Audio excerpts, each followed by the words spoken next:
ભાઈ છે તાર ઘઉં ઠેસરમાં નીકળે છે ભાઈ. મજા પડી જાય બધા. ઠેસર ચાલુ છે અત્યારે હાલ ફૂડ જોશમાં.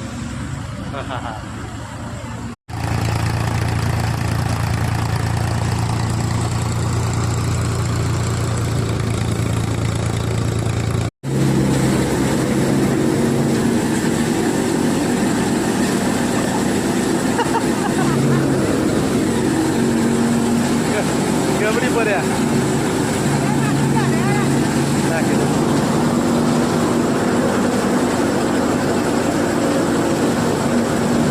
કોમાંથી જે પહેલી વખત કોમાં આવ્યો છે ને કોમ કરવા માટે અહીંયા એ તો ખરેખર એક બે દાડા તો બીમારે પડો. કારણ કે આજે રજોટી બધી ભરાવાની ને મોઢાની અંદર એના કારણે આ કોઈ હેલું કોમ નથી. છે મારા ખેતરનું સોણું, મારી મહેનત.